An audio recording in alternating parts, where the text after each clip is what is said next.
GH is now telling an irresponsible story about mental health. Is there a more put-upon character on General Hospital than Sasha Gilmore? A young woman without a real family or past who just wants to live her life in peace. When Sasha Sophia Matson first arrived on the Port Charles scene, she was there to play a dirty trick on Mina Reeves, Cynthia Watros, for money. Valentine, James Patrick Stewart, was paying her to pose as Nina's long-lost daughter, so she would be grateful to him for finally finding her child. However, Sasha began to think of Nina as a mother, felt guilt, and was crushed when the truth came out. It's been downhill for her ever since. Sasha tried to do what she thought was the right thing when she made BFF Willow, Caitlin McMullen, and boyfriend Michael, Chad Duell, believe she was having an affair with Chase, Josh Spickard. She wanted Willow and Michael to marry to get custody of Wiley and was not thinking of herself. After she lost Michael, Sasha turned to drugs and nearly died, but she got herself cleaned up and had a happy one-night stand with Brando Corbin, Johnny Wachter. That night with Brando led to a pregnancy and eventually a real relationship, and we thought Sasha would finally find her happily ever after, but it wasn't meant to be. After an idyllic pregnancy, a placental abruption caused her baby to be deprived of oxygen during labor, and he died when he was just a few days old. That unspeakable tragedy led Sasha to use drugs again, have a very public mental breakdown, and end up in a guardianship. To add insult to injury, the Hook serial killer soon murdered her husband, Brando. Sasha was left with Brando's greedy mother, Gladys, Bonnie Burroughs, as the guardian in charge of all her financial decisions. We just watched GH, not realizing it would be writing a character into a corner by having her drug a black college student and video two other college students having sex for the first time before blasting it onto the internet. We also spent nearly a year sitting through one of the most offensive cancer stories in soap opera history after a woman who refused to treat her cancer got a miracle cure at the last minute anyway. Now it's time to offend people who suffer from real mental health issues by having Sasha's court-appointed psychiatrist sabotage her progress. GH is a soap whose most popular leading man is a passionate and outspoken mental health advocate with his own mental health YouTube program called Maurice Bernard, State of Mind. It is also a soap that is supposed to be based around a hospital and should get medical issues right. Therefore, it should know that seeking help when you have a mental illness is crucial. Depicting a psychiatrist as someone who would purposely prescribe a combination of medications that could cause erratic behavior is beyond the pale and could discourage hesitant viewers from getting the treatment they need. As Soap Hub's editor recently pointed out on Twitter, the last time a soap did anything this egregious was in 1988, when Santa Barbara's Eden was raped by her own gynecologist. Eden didn't even know who attacked her because he was masked, and her rapist ended up being the one to examine her in the aftermath. Actress Sophia Matson is once again headed for maternity leave, and the show clearly needed a way to write Sasha out of the canvas for a while. Was yet another mental breakdown caused by a shady shrink for no apparent reason necessary. Is it not bad enough that Sasha's mother-in-law has been gambling away all her money without her knowing it? Could we even be told why Gladys's poker buddy / Sasha's psychiatrist is doing what he is doing? He only said he would help Gladys keep Sasha under her guardianship for a price. He never said what price and why he was willing to do this. All we are left with is a story that leaves a bad taste in our mouths when all it had to do to accommodate Matson's leave was have Sasha take a long vacation after learning what Gladys was doing with her finances. Instead, we have another bad plot the show needs to quickly clean up. General Hospital spoilers for July 21, 2023, reveal rising suspicions, new lots in life, worried minds, and so much more. You won't want to miss a moment of this exciting new episode. Drew Cameron Matheson was quite surprised to run into Cyrus Renault, Jeff Kober, in Pentonville and learn that the organized crime lord has a keen interest in him. After a second encounter, Drew knows he has a mystery to solve during his time in jail. Something doesn't seem right about Cyrus, especially his newfound religion. There has to be more going on here, and Drew's suspicions make him determined to find out what it is.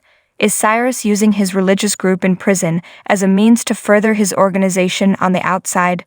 Dex, Evan Hofer, is surprised when Sonny, Maurice Bernard, gives him a new assignment. Will he be the one to protect Anna Finola Hughes, while she puts herself out there as shooter bait. She already met Dex when he helped break her out of jail last year, so they might get along well. Jocelyn, Eden McCoy, is also in for a surprise because her life is about to change too. Does she learn that her mom wants to sell their house, and she will have a new place to live when not in the dorms? Will she hear something from her father in Australia, or does Dex give her a shock while Austin, Roger Howarth, worries that he won't be able to get the right nanny into Sunny's home? Ava, Maura West, is on the case and ready for Sunny to meet Mason's Nathaniel Gray nanny prospect. She reassures Austin that things will work out as planned, but Wafay Sunny is already suspicious of Austin and doesn't know why Avery, Ava, and Grace Scarola really needs a new nanny, but he is willing to play along for now. Perhaps it's time for Ava to tell her favorite baby daddy mobster what's really been going on. The General Hospital recap for July 20, 2023 features Curtis and his family learning the damage the bullet really did.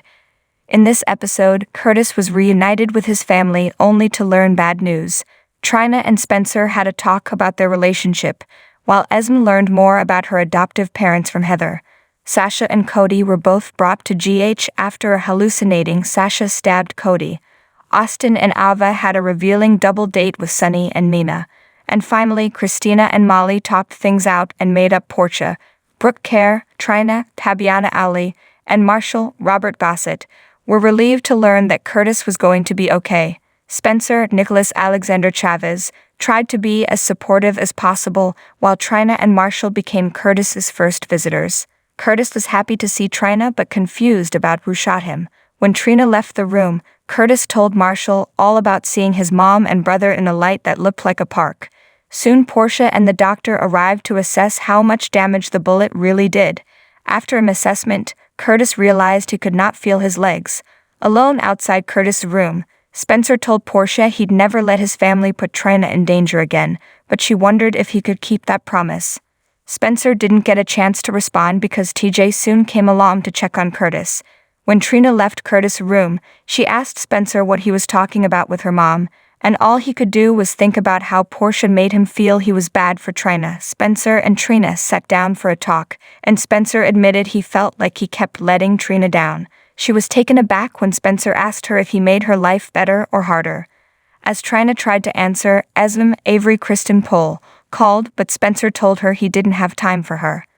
He then took Trina in his arms, and they promised they would be there for one another. Meanwhile, Esme arrived at Pentonville and was surprised when Cyrus, Jeff Kober, approached her in the visiting area. He told her his own transformation made him believe they had something in common, especially since people didn't think they could change. He even explained to her that he is Ace's uncle via Laura, Jenny Francis. Heather, Allie Mills, soon popped up and told Cyrus she was all the family Esme and Ace needed, so he could stop talking right then and there. Heather was thrilled to see Esme, but Esme seemed hesitant. She told her mother she still thought she was vile, but wanted to know why she was abandoned. Heather explained that all the mistakes she had made in her life made her feel she would be better off without her. A resentful Esme didn't buy it and also stressed that hooking people is not really an act of love, even if she was trying to protect Esme. Esme insisted she was nothing like Heather, because she was nothing like the old Esme she kept hearing about. Esme also may have slipped when she relayed how the old Esme described her adoptive parents. She quickly claimed Spencer filled her in on that, and then defended Spencer when Heather went off on him. Heather also slipped up and mentioned Spencer wouldn't be happy if he ever found out what really happened to her adoptive parents. Austin, Roger Howarth, and Ava Maura West met Sunny, Morris Bernard, and Nina Cynthia Watrous for dinner at the Port Charles Grill. After some small talk, Sunny gave Austin, Roger Howarth, the inquisition about his life, causing Austin to figure out that Sunny doesn't trust him. Sunny also immediately knew that Austin had something to do with Ava's desire for a new nanny for Avery. Of course, Ava denied it and disparaged Pilar in the process. Austin, Roger Howarth, and Ava Maura West met Sunny, Morris Bernard, and Nina Cynthia Watrous for dinner at the Port Charles Grill. After some small talk, Sunny gave Austin, Roger Howarth, the inquisition about his life, causing Austin to figure out that Sunny doesn't trust him. Sunny also immediately knew that Austin had something to do with Ava's desire for a new nanny for Avery. Of course, Ava denied it and disparaged Pilar in the process. Things soon went from bad to worse when a former patient of Austin's showed up, and was clearly one he saw on the sly at the behest of Mason's, Nathaniel Gray, boss. He asked to speak with Austin privately, which just made Sonny even more suspicious.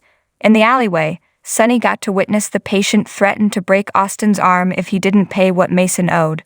Sonny's presence and notoriety saved the day as the man apologized and walked away. However, Sonny now had confirmation that Austin was up to no good, thinking Cody, Josh Kelly, was Cyrus due to her dangerous combination of meds. Sasha, Sophia Matson, stabbed Cody. Maxie, Kirsten Storms, tried to fix the situation but to no avail. Sasha was hallucinating and sure she had done the right thing. When Sasha realized what she had done, she was horrified while Gladys, Bonnie Burroughs, the person responsible for it all, tried to comfort her. Maxie did her best to defend Sasha after she was arrested and explained that she was on antidepressants, so perhaps they caused Sasha to act out. When the cop learned Sasha's backstory, he was a little more sympathetic. While an injured Cody wanted to leave the hospital fast to check on Sasha, she was brought to the hospital in a bad mental state. Sam, Kelly Monaco, was forced to play mediator between Molly, Brooke Ann Smith, and Christina, Kate Monsey. She asked Molly to tell Christina how she's really been feeling and suggested that Christina offer her point of view on why she offered to be a surrogate. They just had to listen to each other this time and not argue. So, they tried to do just that, with Christina admitting that she might not be self-aware but only wanted to help Molly and TJ Taj Bello. As for Molly, she at least apologized for overreacting when she and Christina ran into one another at the hospital. The two sisters attempted to be rational with one another, but Molly was still offended that Christina didn't even ask her if she wanted her to be her surrogate before blurting out the idea. Just as Sam wanted, Christina and Molly made up in the end. She just didn't get to see it because she was called away to check on Cody.